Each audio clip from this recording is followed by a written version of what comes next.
Hi గారు, welcome to our channel. ప్రస్తుతం మనతో పాటు దాము బాలాజీ గారు సీనియర్ జర్నలిస్ట్ ఉన్నారు. వారితో ఒకసారి మాట్లాడదాం.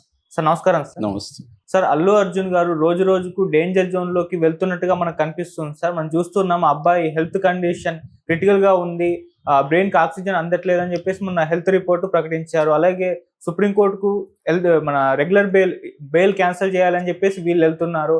వాళ్ళ ఫ్యాన్స్ మీద కేసులు నమోదవుతున్నాయి. ఇవన్నీ పరిణామాలు చూసుకుంటే ఆయన కాస్త డేంజర్ జోన్ లోకి వెళ్తున్నారు, మళ్ళీ అరెస్ట్ అయ్యే అవకాశం ఉంది అని కూడా అంటున్నారు.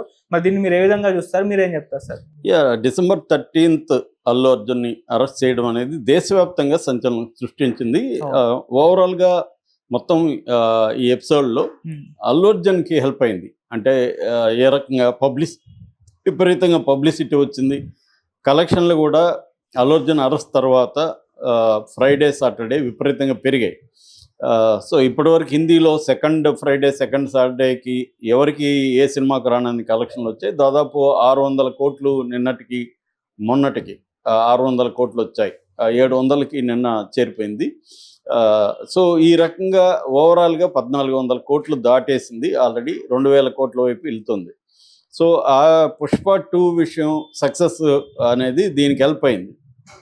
అయితే నేషనల్ లెవెల్లో మీడియా కూడా యాంటీ రేవంత్ రెడ్డి స్టాండ్ అని కాస్త యాంటీ కాంగ్రెస్ స్టాండ్గా మారిపోయింది. అంటే Congress party versus cinema industry అన్న యాంగిల్లో ప్రొజెక్ట్ చేశారు. అట్లాగే లీగల్గా అల్లు అర్జున్ మీద పెట్టిన కేసుల్ని నేషన్ వైడ్గా మీడియా డిస్కస్ చేసింది. సుప్రీంకోర్టు అడ్వకేట్లు, లీగల్ ఎక్స్పర్ట్లు, సీనియర్ జర్నలిస్టులు వీళ్ళందరూ కూడా కేసుని డిస్కస్ చేశారు.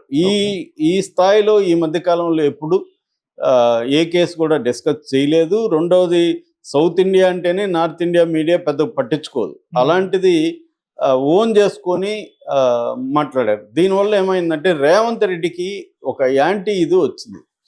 అయితే రేవంత్ రెడ్డి దానివల్ల తగ్గుతాడని చాలామంది అనుకున్నారు, కానీ తగ్గలేదు. ఆయన ఇంకొంత మరింత అగ్రెసివ్గా వెళ్ళాలని డిసైడ్ అయినట్టుగా తెలుస్తుంది.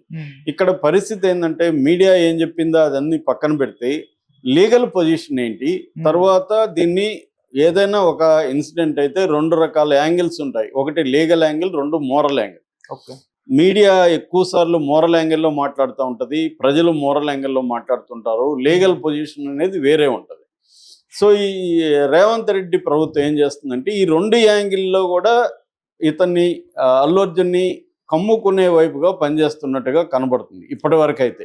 మరి వాళ్ళేమన్నా మధ్యలో compromise, Revanth Reddy Allu Arjun batch compromise ఏమన్నా అయితే చెప్పలేం. ఎందుకంటే జనరల్గా ఈ 3వ యాంగిల్ అనేది తెలియదు. అదేదో సినిమాలో డైలాగ్ ఉంది కదా, 4వ సింహం కనబడతారని. అలాగా 3వ యాంగిల్ ఉంటుంది ప్రతిదానికి. ఇదేంటంటే బ్యాక్ డోర్ పాలసీ. బ్యాక్ డోర్లో అసలు ఏంటి, రేవంత్ రెడ్డి ఎందుకు ఇలా చేస్తున్నాడు, దాని వెనక కారణాలు ఏంటి, ఇవన్నీ మనకు తెలియకపోవచ్చు. దెబ్బ తిన్నోడికి దెబ్బ కొట్టినోడు ఎందుకు కొట్టాడో తెలుస్తుంది.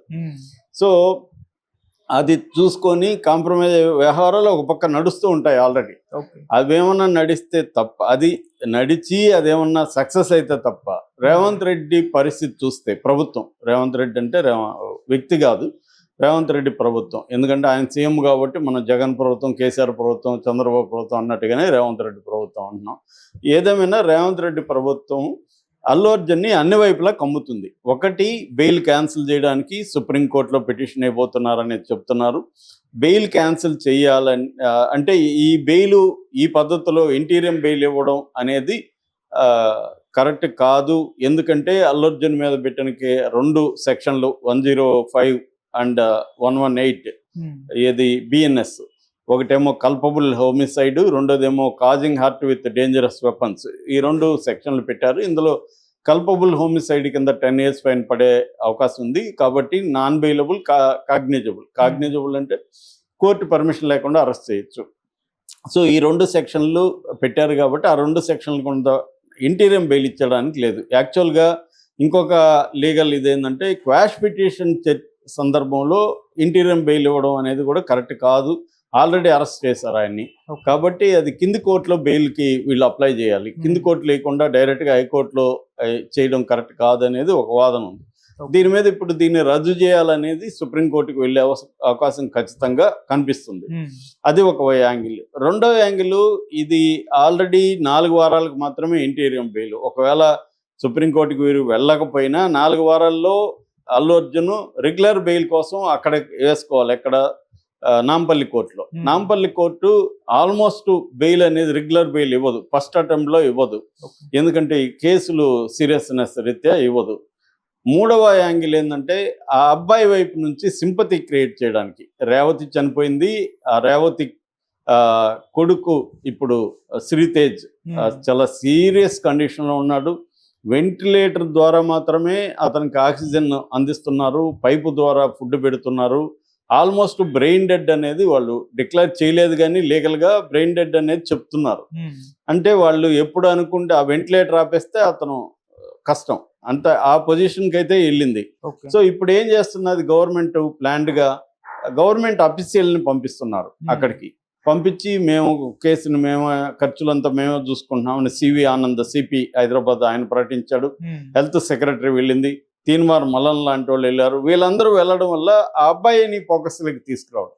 చూడు, ఒక 9 ఏళ్ల బాబు అల్లు అర్జున్ వల్ల చనిపోతున్నాడు, వాళ్ళ మదర్ చనిపోయింది అన్న ఒక యాంగిల్ని బయట జనాలకి తీసుకురావడం. అంటే రేవంత్ రెడ్డి మీద వచ్చే నెగిటివిటీని అల్లు అర్జున్ మీద నెగిటివిటీగా టర్న్ చేయడం.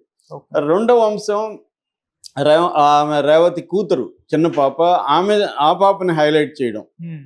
ఆ పాపని ఎలా చేస్తున్నారు, మా అమ్మ ఊరెళ్ళింది ఇంకెప్పటికి రాదు అని తను అమాయకంగా నమ్ముతుంది చిన్న పాప.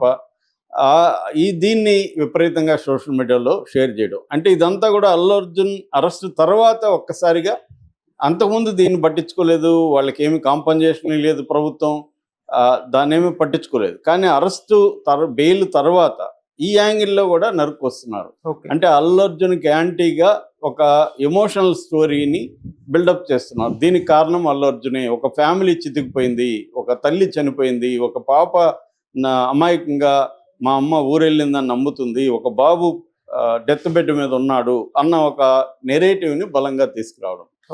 ఇక మూడవది సంధ్యా థియేటర్ తప్పని చెప్పడం. వాళ్ళకి నోటీస్ ఇచ్చారు సంధ్యా థియేటర్కి, మీకు లైసెన్స్ మేము రద్దు చేస్తాం, షోకాజ్ నోటీస్ ఇచ్చి 10 రోజుల లోపల చెప్పాలన్నాడు. ఆల్రెడీ 3 రోజులు అయిపోయింది. సో ఇంకా కూడా ఏవో పెట్టారు, అంటే ఫ్లెక్సీలు సరిగ్గా పెట్టారు, పర్మిషన్ లేకుండా పెద్ద ఫ్లెక్సీలు పెట్టారు, ఎగ్జిట్ ఎంట్రీ ఒకే దగ్గర ఉన్నాయి. ఇట్లాంటివి క్లాజులు. కానీ 90% థియేటర్స్, 90% మాల్స్లో ఇదే ప్రాబ్లమ్స్ ఉంటాయి. మనకు చాలాసార్లు మాల్స్ పోయినప్పుడు అనిపిస్తూ ఉంటుంది, ఈ మాల్లో ఏమైనా జరిగితే ఎలా బయటపోతాం. కానీ ఇప్పుడు ఈ థియేటర్కి వాళ్ళు అప్లై చేస్తున్నారు. సో అదొక యాంగిల్. నెక్స్ట్ యాంగిల్ ఏంటంటే, ఒక పోలీసులు ఇష్యూ చేసినట్టు ఒక లెటర్ని సర్క్యులేట్ చేస్తున్నారు. ఆ లెటర్లో ఏముందంటే, థియేటర్ వాళ్ళకి క్లియర్గా పోలీసులు, చిక్కడపల్లి పోలీసులు, అల్లు అర్జున్ కానీ హీరోయిన్ వీళ్ళు రావద్దని చెప్పండి, మేము ప్రొటెక్షన్ ఇవ్వలేము, ఎందుకంటే ఇది చాలా క్రౌడ్స్ వస్తారు అని వాళ్ళు సమాధానం ఇచ్చినట్టుగా ఒక లెటర్. ఆ లెటర్ ఉనుంటే నిజంగా అది రియల్ అయితే కోర్టుకి ఎందుకు పెట్టలేదు అనేది ప్రశ్న. కోర్టు అడిగింది కూడా. పోలీసులు ఇదే వాదన పీపీ వినిపించినప్పుడు పీపీని కోర్టు అడిగింది, ఏమని కోర్టుకి పీపీ ఏం చెప్పాడంటే, మేము అల్లు అర్జున్ రావద్దంటే కూడా వచ్చాడు, క్లియర్గా అతను నెగ్లిజెన్స్ ఉంది, నెగ్లిజెన్స్ కాదు అతని కల్పబుల్ హోమిసైడ్ అందుకే పెట్టాము, తెలిసి కూడా తాను వెళ్తే ప్రమాదం జరగచ్చని నాలెడ్జితో వచ్చాడు అతను, ఆ నాలెడ్జి ఉంది కాబట్టి అతని మీద కల్పబుల్ పెట్టాము, వద్దంటే కూడా వచ్చాడు అన్న యాంగిల్ తీసుకున్నప్పుడు జడ్జి గారు జువాడి శ్రీదేవి గారు అడిగారు, మీరు అలా రావద్దన్నట్టుగా ప్రూఫ్ ఉందా అని. వీళ్ళు పెట్టలేదు అప్పుడు, మరి ఇప్పుడు ఎందుకు సోషల్ మీడియాలో పెడుతున్నారు అనేది ఒక యాంగిల్. అంటే అల్లు అర్జున్ని అన్ని వైపులా కమ్ముకుంటున్నట్టుగా కనబడుతుంది. అల్లు అర్జున్కి సింపతి జనాల్లో పోవడం ఇది. ఇంకొక యాంగిల్ ఏంటి, అల్లు అర్జున్ తరఫున ఎవరిని మాట్లాడనీయకుండా చూసుకోవడం. అల్లు అర్జున్ తరఫున మాట్లాడి రేవంత్ రెడ్డి ప్రభుత్వానికి, రేవంత్ రెడ్డికి వ్యక్తిగతంగా ఎవరైనా పోస్టులు పెడుతుంటే వాళ్ళ మీద కేసులు పెట్టడం. ముఖ్యంగా Allu Arjun fans social media very strong. So దాన్ని వీక్ చేయడం. ఇలాగా మల్టీప్రాంగ్డ్ అప్రోచ్ అంటారు. ఇలాంటి ఒక మల్టీప్రాంగ్డ్ అప్రోచ్తో అల్లు అర్జున్ని కమ్ముకుంటున్నట్టుగా కనబడుతుంది. సో అల్లు అర్జున్కి అదేదో తగ్గేది లేదని పుష్ప డైలాగ్ ఉంది, కానీ ఇక్కడ తగ్గేది లేదనేది అల్లు అర్జున్ డైలాగ్ కాదు, రియల్ లైఫ్లో రేవంత్ రెడ్డి డైలాగ్. సో రేవంత్ రెడ్డి తగ్గేది లేదంటున్నాడు, అల్లు అర్జున్ తగ్గుతున్నాడు. యాక్చువల్గా తగ్గడమే కాకుండా రేవంత్ రెడ్డి నుంచి ఎలా తప్పించుకోవాలనేది ఇప్పుడు అల్లు అర్జున్ ముందున్న పెద్ద సవాల్ ఇది.